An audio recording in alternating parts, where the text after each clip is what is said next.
की उम्मीद थी दोनों साथ आएंगे, पर ऐसा नहीं हो पाया। आरआरबी एनटीपीसी 12th पास वाला नोटिफिकेशन 20 तारीख यानी आज आ चुका है।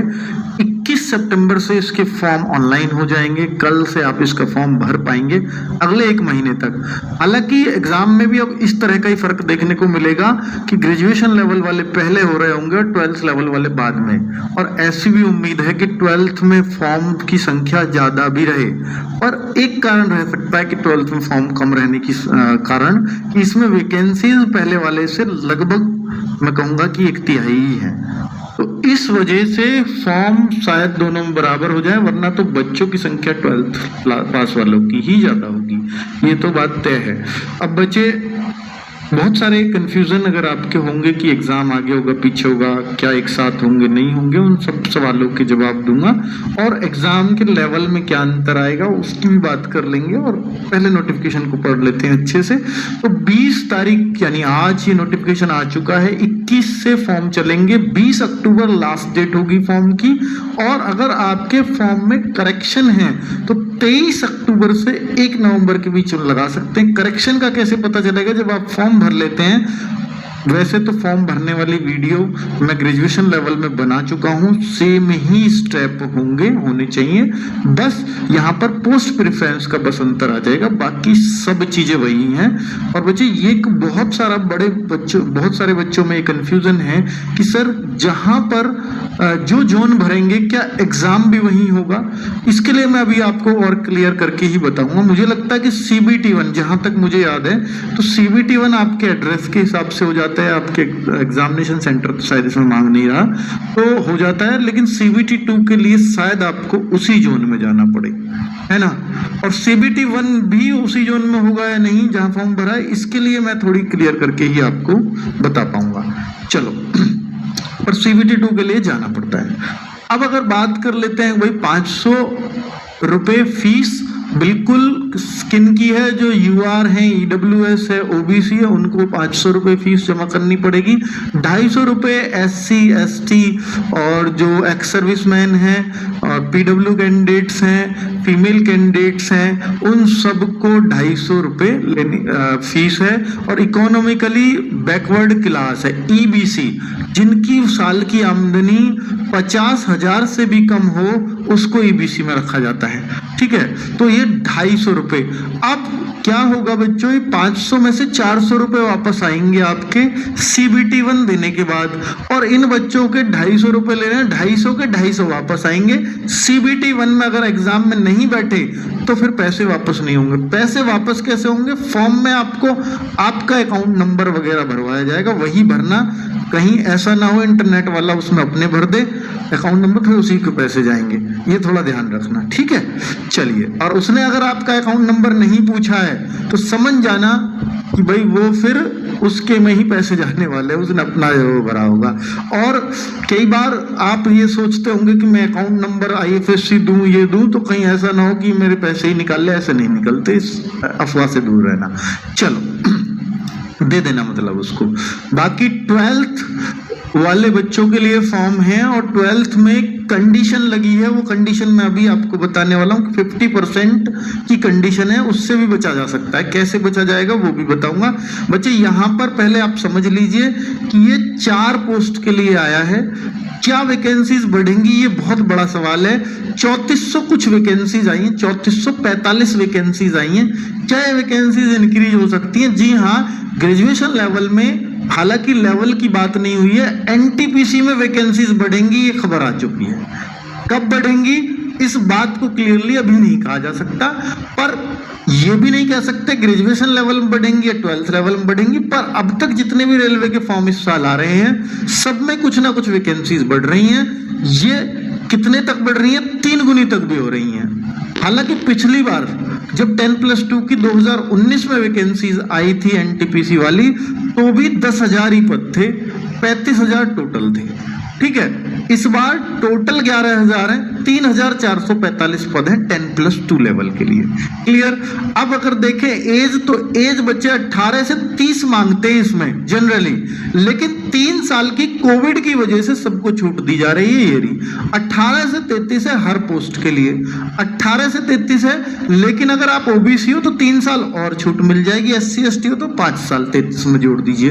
तो ये आपको एज, तो एज में तो मेरे ख्याल से जो बच्चा एक्सपेक्ट कर रहा है कि मेरा फॉर्म भरे तो सभी लोग इसमें आ जाएंगे। ठीक है, चलो। और फॉर्म आपका जोन वाइज भरा जाएगा, उसके लिए मैं अभी बताऊंगा। और एज जो मांगी जाएगी वो 1/1/2025 को मांगी जा रही है। क्लियर ये सारे पॉइंट बच्चे। यहाँ पर 4 पोस्ट हैं, तो आपकी एक लेवल 3 की है जो सबसे बड़ी पोस्ट है इनमें, और बाकी ये 3 क्लरिकल वाली हैं। जितनी क्लर्क में एक तनख्वाह होनी चाहिए वो करीब करीब 35,000 से 38,000 के आसपास इनमें सैलरी बन जाएगी। इसकी बात करूं तो 40-42,000 सैलरी बन जाएगी। इतना ही फर्क आपको देखने को मिलेगा। और बाकी बच्चे 2 पोस्ट के लिए ना टाइपिंग चाहिए, और ये लेवल 2 वाली के लिए ही है। लेवल 3 पे इस पे कोई टाइपिंग नहीं है और इसमें कोई टाइपिंग नहीं है।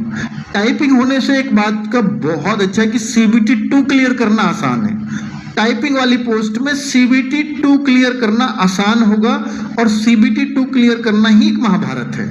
CBT 1 बहुत सारे लोग क्लियर करेंगे, क्योंकि CBT 1 से CBT 2 में जाने के लिए 15 गुना बच्चे लिए जाएंगे। 3400 का अगर मैं 15 गुना करूं तो बच्चे ये बैठ जाएगा 46-47,000 बच्चे, है ना। तो 3400 और भी ज्यादा ही बैठेंगे, 50,000 बैठेंगे, है ना। अब यहाँ पर अगर आप देखो कि 50,000 प्लस बच्चा CBT 1 में पास किया जाएगा, तो आप सोचिए कि 50,000 वैकेंसी है जिसको CBT पास करना है, कैसी कट ऑफ जाएगी? तो वैसी कट ऑफ जाएगी। अब बच्चे जब CBT 2 में जाओगे तो 8 गुना टाइपिंग के लिए पास किए जाते हैं। तो इन पोस्ट के लिए तो जितनी वैकेंसीज हैं उसका 8 गुना बच्चे पास किए जाएंगे, लेकिन इनके लिए सिर्फ उतने ही बच्चे पास किए जाएंगे जितनी वैकेंसीज हैं CBT 2। तो यहाँ आसान हो गया CBT 2 पास करना। अगर अब आपकी टाइपिंग है तो आपके सिलेक्शन के चांसेस ज्यादा बन जाते हैं। और टाइपिंग सीखना बड़ी बात नहीं है, क्योंकि 30 WPM की मांगता है इंग्लिश की और 25 की मांगता है हिंदी की, तो ये बहुत बड़ी बात नहीं है सीखना। ठीक है, अगर आप इसको बहुत शिद्दत से सीखें तो 2 से 3 महीने के अंदर आप अपनी 30 की बहुत अच्छी स्पीड बना ले। 2 टेस्ट देने के बाद सीधा डॉक्यूमेंट वेरिफिकेशन और मेडिकल होगा। इनका 2 टेस्ट देने के बाद टाइपिंग भी होगा। अब बच्चे क्या कहते हैं कि सर हमने ये 4 पोस्ट भरी, तो 4 पोस्ट में मेरा इसमें भी नहीं आया, इसमें भी नहीं आया, क्योंकि इनकी कट ऑफ जाहिर सी बात है CBT 2 की हाई जाएगी। तो फिर इनमें आ गया तो आपको टाइपिंग देने का मौका मिल जाएगा। टाइपिंग पास हो गए तो आपको इनमें से जॉब मिल जाएगी, क्योंकि इनसे तो आप पहले ही बाहर हो गए थे। क्लियर? चलो, बात समझ में आ गई होगी जो मैं आपको समझाना चाह रहा हूँ। रिक्रूटमेंट प्रोसेस में यही सब बातें लिखा हुआ है। पहले स्टेज 1 का एग्जाम होगा, फिर सेकंड, और अगर बात करूं आगे स्टेजेस ऑफ एग्जाम, तो वही स्टेजेस ऑफ एग्जाम इसमें लिखे हुए हैं। 15 गुना वाली बात जो मैं बता रहा था आपको, सेकंड स्टेज के लिए 15 गुना बच्चे बुलाए जाएंगे। 3400 का अगर आप 15 गुना करोगे तो मेरे ख्याल से ये बैठ, तो भाई यहां से यहां सेलेक्ट होना मुश्किल होता है। अब बात करता हूं कि टाइपिंग, तो भाई यहां अगर मैं देखूं इसका 8 गुना, तो इसका 8 गुना 3400 का तो मैं देखूंगा तो ये बन जाएगा 8 3 24 और 8 4 32, 27,200 के आसपास, 27 से 28,000 बच्चे। अब 51,000 में से 27 से 28,000 बच्चा नहीं, ऐसा नहीं है, क्योंकि भाई 8 गुना उन वैकेंसीज का होगा जो टाइपिंग के लिए है, उनका 8 गुना पास करेंगे। ठीक है, इन 51,000 में से वो कैसे पता लगेंगे उसकी कितनी पोस्ट है, तो वो शायद ऊपर मैं आपको दिखा चुका था, इसमें पोस्ट बता रखी है कि टाइपिंग वाली ये और एक टाइपिंग वाली ये, इनका 8 गुना बच्चा, तो 8,000 बच्चा इसके लिए और इसका 2400 बच्चा इसके लिए। जहां भी कट ऑफ जाएगी वैसे वो लगा देंगे। हालांकि ये भी जोन वाइज जाएगी, तो भाई किसी की हाई किसी की लो, इस तरह से जाने वाली है। चल, यहाँ पे यही सब बातें लिखी हुई हैं। कितनी एज, ये तो है ही, इसके ऊपर DA VA HRA वगैरह सब मिलके मैंने आपको जो बताया, इसमें सैलरी बन जाएगी आपकी 35 से 38,000 के आसपास, और इन तीनों में। ठीक है, और इसमें जो सैलरी बनेगी वो 40 से 42,000 के आसपास, ये करीब सैलरी बनेगी। ठीक है, ये सैलरी के लिए होता है ये पे स्केल। बाकी ये मेडिकल है, मेडिकल जहां C2 लिख रहा है वो बहुत आसान मेडिकल है, इन दोनों में C2 है, कलर विजन वगैरह सब चलेगा इनमें, ठीक है। बाकी जहां हालांकि बहुत हार्ड मेडिकल इनमें किसी में भी नहीं है। चलो अब यहाँ चाहिए क्या क्या, और इसमें जो PWD कैंडिडेट्स हैं वो किस किस कैटेगरी में कौन से लोग जा सकते हैं वो सब कुछ यहाँ लिखा हुआ है, ठीक है। अब बात करते हैं इसके लिए कि भाई 12th पास चाहिए, जी हाँ 12th पास चाहिए, और साथ में 50% मार्क्स भी चाहिए एग्रीगेट, यानी बच्चे पूरे कुल मिलाकर किसी सब्जेक्ट में स्पेसिफिक नहीं चाहिए। 12th में 50% मार्क्स है सारी पोस्ट के लिए। अब अगर नहीं है आपके तो आप फॉर्म भर पाएंगे या नहीं? अगर आपके 12th में 50% नहीं है तो फिर आप एक कंडीशन में ही फॉर्म भर सकते हो कि आपने फिर ग्रेजुएशन कर रखा हो। अगर आपने ग्रेजुएशन कर रखा है तो आप फॉर्म भर दोगे, अगर आपके 12th में 50 नहीं है तो। और दूसरी कंडीशन ये है कि अगर आप SC ST या आप PW कैंडिडेट्स हैं, PWD कैंडिडेट्स वाले मतलब वही विकलांग दिव्यांग बच्चे, SC ST पर्सन्स विद, सबसे ज्यादा वैकेंसीज मुंबई में है, सबसे कम वैकेंसीज मालदा में है। तो मुंबई में 699 सबसे ज्यादा वैकेंसीज हैं।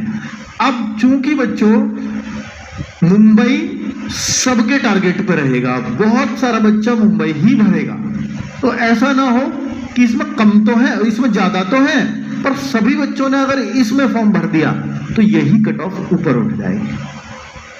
पहले और दूसरे को मैं हमेशा कह, हालांकि प्रयागराज में तो अपने आप ही बहुत फॉर्म आएगा क्योंकि बिहार और यूपी का बच्चा ज्यादा होता है इसमें, तो इसमें भी फॉर्म बहुत ज्यादा आएगा। चंडीगढ़ यानी दिल्ली के आसपास की जगह सबको चाहिए, इसमें भी बहुत फॉर्म आएगा। अहमदाबाद कम फॉर्म आएंगे, चेन्नई कम फॉर्म आएंगे, गुवाहाटी और बिलासपुर ये कम फॉर्म आएंगे। तो जाहिर सी बात है इनकी वैकेंसीज जो है इनकी कट ऑफ हमेशा कम जाएगी, मैं आपको बोल रहा हूँ। तो अगर आपको चुनना है और आपको ये कह रहे हो कि मैं नौकरी कहीं भी कर सकता हूँ, बस नौकरी मिलनी चाहिए, तो फिर ये 4 पोस्ट आपके लिए हैं। और आप क्या सर हम किसी भी उसमें भर सकते हैं? जी हाँ, आप किसी भी जोन में भर सकते हो। सर सिकंदराबाद में भर सकते हैं तो भर सकते हो, आप रांची में भर सकते हैं भर सकते हो, ठीक है। सिकंदराबाद की भी कट ऑफ कम जाती है। सबसे आसान मेडिकल है इसमें जहां पर 6/12 चाहिए, हालांकि सब में लिख रहा विद और विदाउट ग्लासेस, आंख में चश्मा तो सबका चलेगा, कोई दिक्कत ही नहीं है। साथ में यहाँ पर जो मतलब कलर विजन वगैरह वाली वो समस्या नहीं होती है। तो 50,000 से अगर कम इनकम है तो EBC बन जाता है, EBC वाला वही कैटेगरी होती है। अगर बच्चे यहाँ देखते हैं कि क्या कि फर्स्ट स्टेज में क्या क्या आएगा एग्जाम में, आप सबको मालूम है 90 मिनट का पेपर, 40 की GS, 30 का मैथ और 30 की रीजनिंग, यानी 100 क्वेश्चन आएंगे। बिल्कुल यही ग्रेजुएशन लेवल है, एकदम सेम है। तो क्या पेपर भी एक ही होगा? नहीं, फॉर्म अलग अलग है, पेपर भी अलग होगा। CBT1 12th लेवल अलग, CBT1 ग्रेजुएशन लेवल अलग, CBT2 12th लेवल अलग, CBT2 ग्रेजुएशन लेवल अलग। CBT2 पहले अलग अलग होता था, अब CBT2 सभी पोस्ट का कॉमन होगा। क्लियर? बहुत बढ़िया। तो बच्चा 1/3 की नेगेटिव मार्किंग होगी, और जो बच्चे जैसे स्क्राइब लेकर के साथ जाते हैं, स्क्राइब कैंडिडेट्स का फोटो भी लगता है। स्क्राइब क्या है? स्क्राइब वो है कि जो मतलब जिनको दिखता नहीं है, जो पेपर पढ़ नहीं सकते, तो वो अपने साथ लेकर के जा सकते हैं किसी को। तो भाई वो बस बोलेगा क्वेश्चन और वो बच्चा करवाएगा बैठ करके। अब जब वो करवाएगा उससे बोलेगा, वो बस उत्तर भरेगा उसमें, वही समय तो ज्यादा लगेगा ना, इसलिए उनको एक्स्ट्रा समय मिलता है। क्लियर? चलो, और वो बच्चा सर कोई होशियार सा बच्चा लेगा नहीं, उसमें भी रहता है कि इतनी ही क्वालिफिकेशन होनी चाहिए उसकी, नहीं तो वो अपना दिमाग लगाने लगेगा। चलो आगे बच्चे, मैथ्स में ये मतलब सिलेबस क्या क्या है? मैथ्स में ये सिलेबस है, यानी क्या कर सकते हो आप देखो, elementary algebra, geometry and trigonometry, यानी एडवांस भी है, पर एडवांस यहाँ एज ए चैप्टर काउंट होता है, यानी एक एक क्वेश्चन ही यहाँ आता है अब तक जो देखा गया। जरूरी नहीं कि आगे भी आए, बढ़ भी सकता है, पर जैसे लिखा हुआ है जिस वे में, उसी वजह से लग रहा है कि शायद एक एक दो क्वेश्चन ही इनसे आएगा। वरना ट्रिग्नोमेट्री अपने आप में पूरा मैथ्स है, ज्योमेट्री अपने आप में पूरा मैथ्स है। जनरल इंटेलिजेंस एंड रीजनिंग ये टॉपिक्स हैं, जनरल अवेयरनेस ये टॉपिक्स हैं। देखिए रीजनिंग इसकी अच्छी खासी कंप्यूटर टेस्ट में क्या होगा, सेकंड स्टेज में जो बच्चे जाएंगे, पहली बात तो बता दिया 15 गुना बच्चों को CBT 2 के लिए बुलाया जाएगा और उसमें भी सेम चीजें हैं, 90 मिनट ही मिल रहे हैं, उसमें भी 90 मिनट थे, पर यहाँ क्वेश्चन 120 हो गए। कहाँ बढ़े, 50 GS में वहां 40 थे CBT 1 में, मैथ्स में वहां 30 थे, यहाँ 35 हो गए, रीजनिंग में वहां 30 थे, यहाँ 35 हो गए। तो बच्चों अब आपने देखा कि चीज भी वही है तीनों, CBT 1 में भी CBT 2 में, बस अब क्या कर दिया है कि यहां बस क्वेश्चंस की संख्या बढ़ा दी, और जब क्वेश्चंस की संख्या बढ़ेगी और टाइम वही होगा, तो चाहे क्वेश्चन उसी लेवल के हों लेकिन पेपर मुश्किल बना दिया उन्होंने कि अब बच्चों को समय कम पढ़ना ही पड़ना है, तो ये टफ हो गया। चलिए, हो सकता है कि क्वेश्चंस के लेवल में भी अंतर देखने को मिले, हो सकता है ना मिले, अगर ना भी मिला उसी लेवल के क्वेश्चन हुए तो भी ये मुश्किल होगा, क्योंकि यहां समय उतना ही रखा, क्वेश्चन बढ़ा दिए 20 CBT 1 से। अब बच्चे आगे CBT 2 का सिलेबस क्या है, तो आप देख रहे होंगे सेम टू सेम है, कॉपी कर दिया है। तो जब सेम टू सेम सिलेबस है तो भाई फिर तो कोई दिक्कत नहीं, हालांकि कुछ अगर अंतर भी है तो हमारे टीचर्स हैं ही अवेलेबल, उसमें कोई दिक्कत ही नहीं है, मैं उसके बारे में भी बताऊंगा कैसे तैयारी कर सकते हैं। बच्चे आगे ये बताया कि भाई ये दोनों स्टेज होने के बाद 2 पोस्ट के लिए टाइपिंग है, फिर वो टाइपिंग स्किल का टेस्ट होगा, ठीक है, वो किस किस पोस्ट के लिए वो लिख दिया, उसमें आगे टाइपिस्ट लिखा हुआ है, इसलिए उन्हीं पोस्ट के लिए टाइपिंग का टेस्ट होगा। जिन्होंने ये पोस्ट ही ऑप्ट नहीं करी उनका टाइपिंग टेस्ट ही नहीं होगा, उनको इसके लिए क्वालिफाई ही नहीं माना जाएगा। जिसने ये पोस्ट ही नहीं भरी तो फिर तो भैया उनको उन्हीं 3 पोस्ट के लिए देखा जाएगा, आ रहे होंगे नंबर पे, ठीक है, नहीं तो भेजो घर। चलो अब बच्चे फोटोग्राफ एंड सिग्नेचर फॉर्म भरते समय इस बात का जरूर ध्यान रखना, एक बहुत इंपॉर्टेंट बात इन्होंने बोली है कि जो फोटो खिंचवाओ, जो फोटो लगाओ, वो व्हाइट और लाइट कलर बैकग्राउंड हो। फोटो तो कलरफुल चाहिए, पर जो बैकग्राउंड लेते हो ना, पीछे पेड़ आ रहा है, पीछे ब्लू रख दिया, पीछे रेड, नहीं चलेगा। वो कह रहा है या तो पीछे व्हाइट बैकग्राउंड रख लो या लाइट बैकग्राउंड, लाइट कलर, ठीक है, ग्रे वगैरह ऐसा कलर रख सकते हो, कोई दिक्कत नहीं है। दूसरा सबसे इंपॉर्टेंट पॉइंट है जो फोटो के लिए, वो सब कुछ इन्होंने बताया कि यार एकदम फ्रंट पे हो, ये चश्मे वश्मे कोई सा भी मत लगाना, और एकदम मतलब तरोताजा फोटो हो, ऐसा ना हो कि आप कई साल पुराना फोटो लगा रहे हो, बहुत दिक्कत हो जाएगी फिर आपको, ठीक है। और ऐसा ना हो कि वो फोटो पे बहुत छोटे आप दिख रहे हो या चेहरा ही बहुत बड़ा कर दिया, तो जैसा पासपोर्ट साइज होना चाहिए वैसा ही फोटो हो, ये इंस्ट्रक्शंस दिए थे। और सिग्नेचर में 2 बात इंपॉर्टेंट है, एक तो ब्लैक इंक में सिग्नेचर स्कैन करवाना, दूसरा जो है ब्लॉक लेटर्स में नहीं होना चाहिए सिग्नेचर।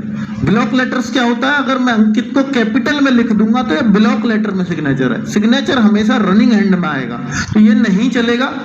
स्मॉल में अगर आपने लिख दिया तो ये रनिंग हैंड माना जाता है, ये हो गया, ठीक है। तो रनिंग हैंड में सिग्नेचर रनिंग लेटर्स में चाहिए। अगर मैं इसको ऐसे अपने साइन करता हूं तो ये भी नहीं चलेगा, क्योंकि ये भी रनिंग हैंड कभी नहीं हो सकता, हिंदी कभी रनिंग हैंड में नहीं मानी जाती, ठीक है, तो ये नहीं चलेंगे। आपको इंग्लिश में ही सिग्नेचर करने, पहला लेटर बस कैपिटल बना सकते हो, बाकी सब स्मॉल। जैसे मेरा अंकित भाटी है तो मैं क्या कर सकता हूं, मैं ये साइन कर दिया और दूसरा लेटर भी अगर आप कहो तो ये बना सकते हैं, इसमें कोई दिक्कत नहीं है, ठीक है। कभी आप ये कंफ्यूज हो जाओ सर मेरे तो 2 अक्षर है, मैं दूसरा बनाऊं कैपिटल या नहीं, तो बहुत आसान भाषा में ये सब चीजें मैं बता रहा हूं आपको, ताकि फॉर्म में गलती ना हो। तो इन बातों का विशेष ध्यान रखना था। अब मैं आपको बता देता हूं पढ़ाई कैसे करनी है, वो तो वैसे सबको मालूम होगा। RRB NTPC के लिए हम गतिमान बैच लाए हैं, ग्रेजुएशन लेवल का भी वही है, 12th लेवल का भी वही है। क्योंकि 12th लेवल में हम ये कह के नहीं चलेंगे कि भाई ये आपके काम का नहीं है, नहीं, ये पता ही नहीं है कौन सा ग्रेजुएशन लेवल में जाएगा, कौन सा 12th लेवल में, क्योंकि हर लेवल का क्वेश्चन पढ़ना पड़ेगा, ठीक है। वो बात अच्छी है कि आप तैयारी तो देखो आपको अच्छी करके जानी पड़ेगी, ठीक है। आपको अगर कुत्ता मारना है तो शेर मारने वाले हथियार लेके जाने पड़ते हैं, तभी आप युद्ध के मैदान के लिए तैयार हैं। तो वो वाली थ्योरी हर जगह अप्लाई होती है, तो हमें तैयारी अच्छे बैच से ही करनी चाहिए। और CBT2 जब तक नहीं हो जाएगा बैच आपका वैलिड रहेगा। NTPC 20 कूपन कोड 23, 24 और 25 तारीख तक इसमें वैलिड रहेगा। वैसे ये बैच 849 का है। अगर ये 25 के बाद आता तो हो सकता है ये कूपन कोड हम नहीं दे पाते आपको, और ये अच्छी बात है कि अभी आ गया। 23, 24 और 25 तक ये कूपन कोड वैलिड है, तब तक आप इस बैच को 680 रुपए में ले सकते हो। इस बैच की खास बात है कि इसमें आपको लाइव क्लास मिलेंगी, साथ में रिकॉर्डेड भी मिलेंगी जो आप कभी भी देख सकते हो। डाउट ग्रुप यानी एक ग्रुप आपको मिल जाएगा, जब आप इस बैच को परचेज करेंगे तो उसी में लिंक होगा उसका, चलेंगी। बाकी सबकी क्लास 23 तारीख से चलेंगी। आप क्या हो, नहीं नवीन सर का भी हमें डेमो चाहिए तो 1, 2 और 3 इन तीनों दिन नवीन सर का भी डेमो यूट्यूब पर रहेगा। बाकी सबके 23, 24 और 25 में डेमो रहेंगे। ठीक है बच्चों, तो मैथ्स 9:30 बजे स्टैटिक